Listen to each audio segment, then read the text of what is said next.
θυμάμαι ότι πρέπει να χειροκροτάμε δυνατά όλους τους οδηγούς για να ταχώνουν περισσότερο. Όσο πιο πολύ τους χειροκροτείτε, τόσο πιο πολύ τρελαίνονται. Άρα λοιπόν το θέμα ανεβαίνει. Πάμε λοιπόν να χειροκρότημα δυνατό για το Μαρινάκι.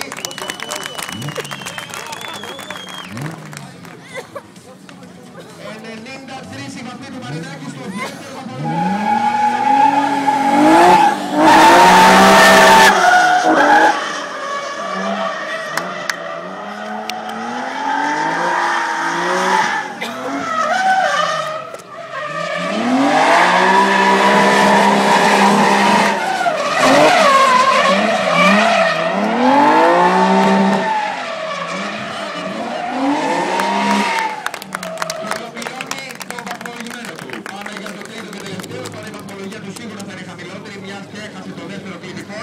Περιμένουμε να ακούσουμε την βαθμολογία για να δώσουμε το OK να φύγει για την κρίση στην τελευταία προσπάθεια.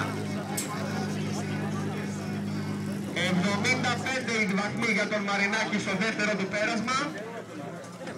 Βγάζει μάλλον λίγη πίεση από το πίσω λάστιχο και περιμένουμε για να μπει για το τρίτο και τελευταίο του βαθμολογημένο.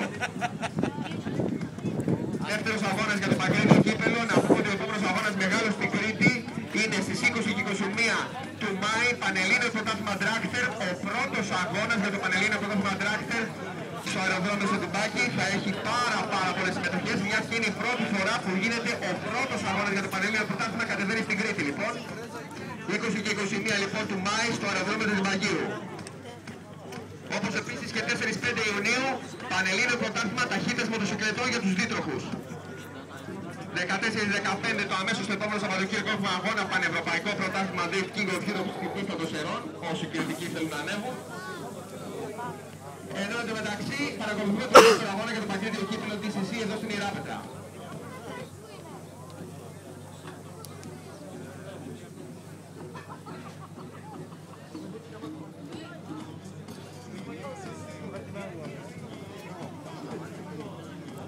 Επίσης μαζί με την ταχύτητα μοτοσυκλέτας θα γίνει και ο τρίτος αγώνας για το DCC στις 4